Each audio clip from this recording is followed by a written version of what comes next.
So we're here at Salt Lake City, the airport. We're getting ready to hop on a plane, and we're hoping that this turns out to be a bucket list trip. Into the area. We're just waiting on our flight attendants. They just came in. We're on our way to Minneapolis, and then from there we'll go on to Rome.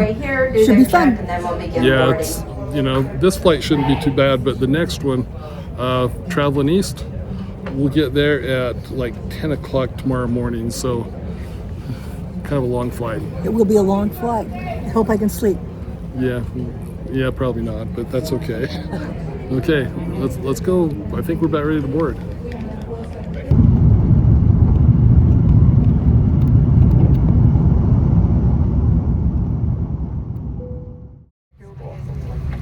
So when we were waiting for this flight, apparently the incoming flight, they said, was really rough, and there was a lot of people throwing up, and we might, you wouldn't be able to get up for at least 45 minutes, so we'll find out. Hopefully, Fingers crossed. Yep. It's going to be a good flight.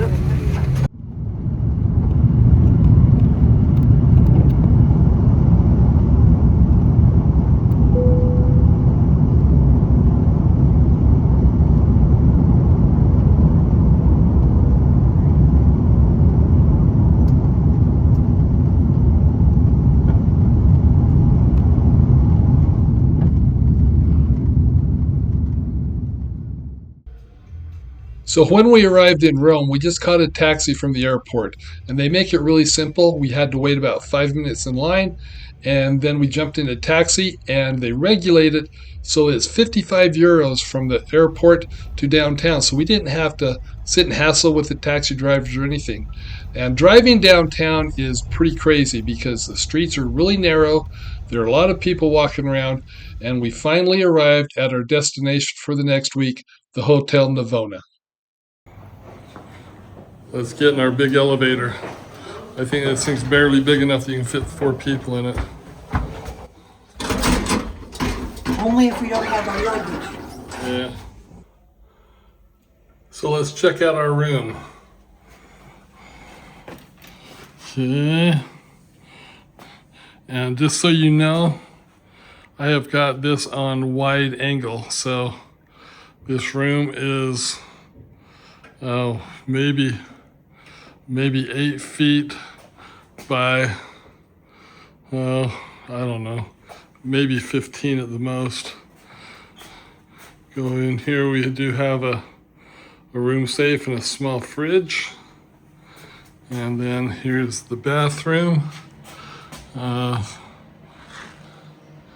shower. Check out the toilet. Small sink. Looks like they've got a towel warmer on the side. Anyway, I guess that's what happens when the building you're in is like, 600 years old. Our hotel was very close to Piazza Navona, and this is a popular gathering place for both tourists and locals. In ancient times, it was a track for holding chariot races and also training gladiators. But today, it's a location more for people to gather, and restaurants and fountains that have lots of naked people.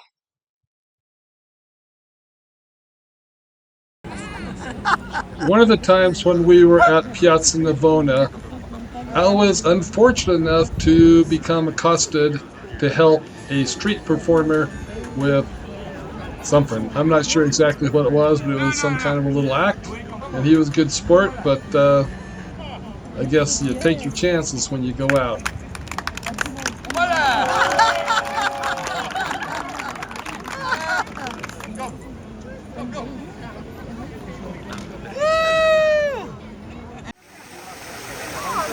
So this fountain is in Piazza Navona, which is very close to where we are staying. And it's a very famous fountain, and it's called the Four River Fountains. And it was built almost 400 years ago by Bernini, and each of the figures in here represents a different river in a different continent. Anyway, this is pretty neat.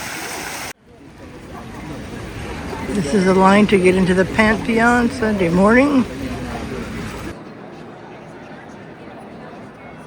As we enter into the Pantheon and look around in the inside of the building, it is very difficult to believe that this building is almost 2,000 years old. So at the top of the dome, you've got this huge opening. It's called the Oculus. And I believe, if I remember correctly, that opening is 32 feet around. So even though it looks quite small, it's really big. So we were planning on coming here at 10 o'clock this morning. However, they are holding Mass at 10 because this is actually a functioning working Catholic church.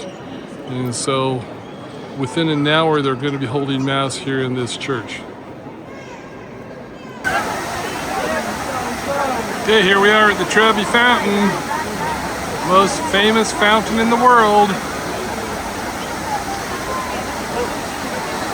A lot of people here. Obviously, the Trevi Fountain is very busy, so it's almost impossible to get a picture without a ton of people there.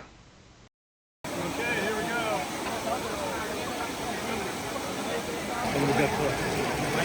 So we're here at the Spanish Steps, and this is the famous sunken boat fountain. And apparently, the water pressure was not high enough to move the fountain up higher, and so they've got it kind of down in the ground. And then back behind there is Spanish Steps. I think we'll walk up there and take a look around. And there are one or two of our friends here today. Well, I made it to the top of the Spanish Steps. It killed me, but I did it. Of course, no trip to Rome would be complete without a trip to one of the most famous buildings in the world, the Flavian Amphitheater, also known as the Colosseum.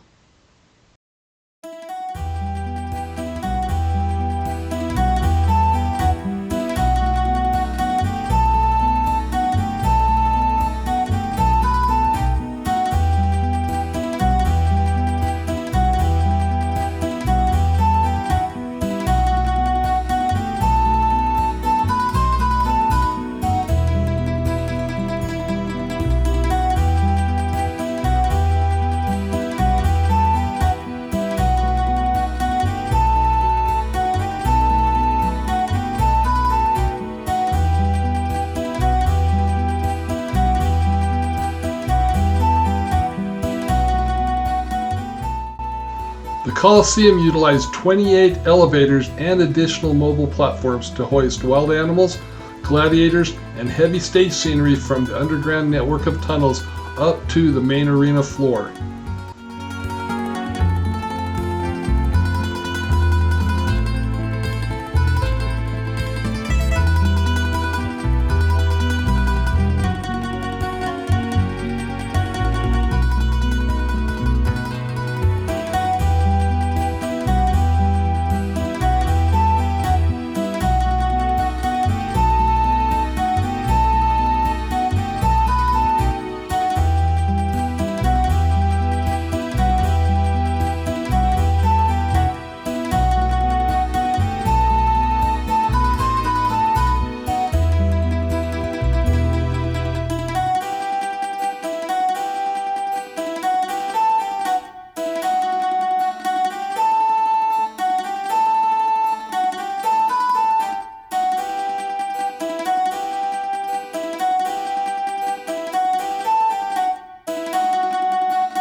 While we were in Rome, we did something that was not a typical tourist activity.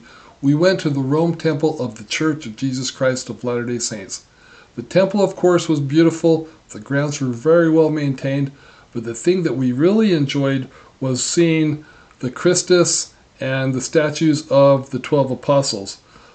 Another really big thing was the stained glass panel that shows the Savior with scenes from his parables, his disciples, and much of his teaching. It was really a nice reminder of what the Savior's life was all about.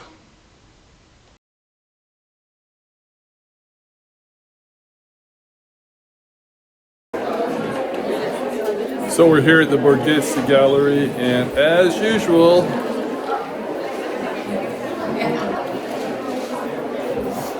we're in a big line. But as always, hopefully this is worth it.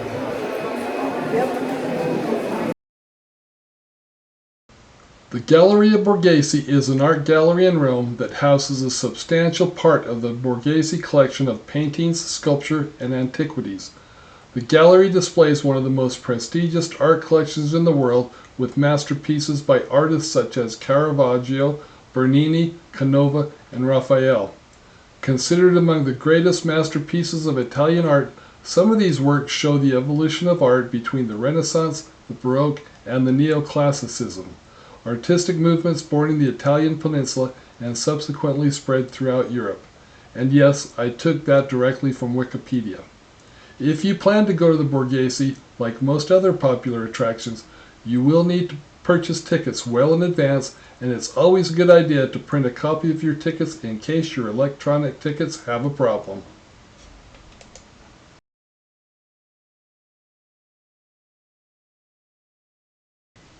The most bizarre thing we did in Rome was visit the Capuchin Crypt. The crypt is located beneath a church and holds the remains of about 4,000 Capuchin friars collected between 1528 and 1870 and acts as a visual reminder of human mortality. When a monk would die, they were buried in the soil for about 30 years to naturally decompose. Once skeletonized, their bones were exhumed and carefully arranged in the crypt. The crypt rooms are divided into rooms featuring elaborate artistic displays of bones. The Crypt of the Resurrection features triangular arches made of bones and a central painting of Jesus raising Lazarus from the dead. In the Crypt of the Skulls and Crypt of the Leg Bones, walls and vaults are intricately decorated with rosettes, stars, hourglasses, and wall hangings built from skulls, femurs, and tibia. The Crypt of the Three Skeletons features intact Capuchin friars in niches alongside 3 juvenile skeletons to symbolize that death comes at any age. This is definitely something you don't see every day. So we just finished a tour of the Capuchin crypts. Interesting. You know, what are there? There are thousands of people. Their bones are down there to create that art that we looked at, and if you can call it art. Creepy. And, you know, interesting. I did not volunteer to have my bones interred there. No. But it was interesting to say the least. You'd have to be a Capuchin monk. Yeah, well, probably not going to happen in this lifetime, so, okay, let's keep going.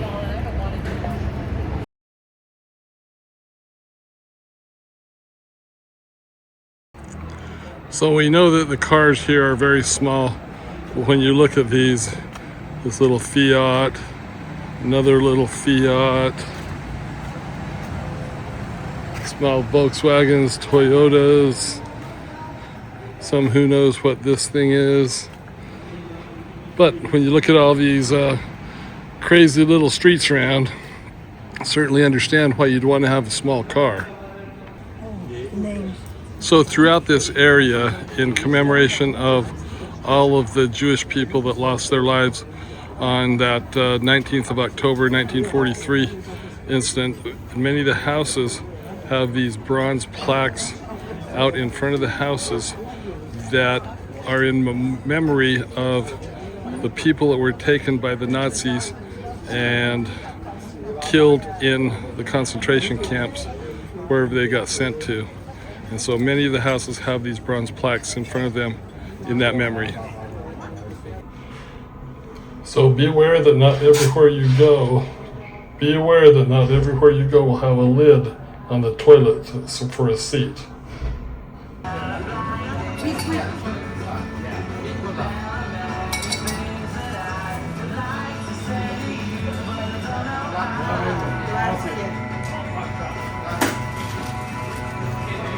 Lane's got pistachio and dark chocolate. I have light chocolate and dulce de leche.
So we are here at Mr. 100 Tiramisu, and this is right next to our hotel. And when we go by here during the day, there is always a huge lineup. And so we came here and we're gonna get some tiramisu, but we walked inside and there are like literally 100 different options. So what are you thinking that we need to do? I'm getting a kid's snack. I'm not a big tiramisu, but I've got good flavor, so that's what I'm gonna do.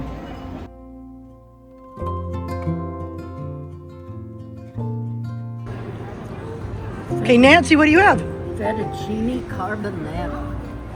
What do you have, Al? Spaghetti bolognese. Bologna.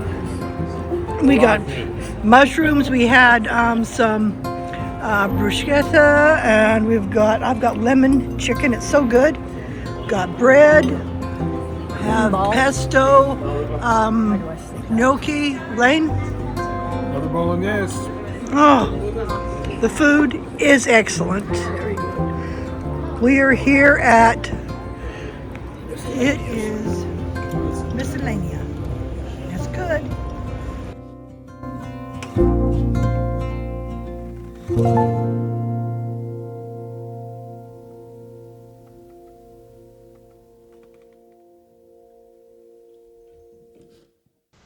And that's a wrap. Thanks for joining us, and we will see you all on the road.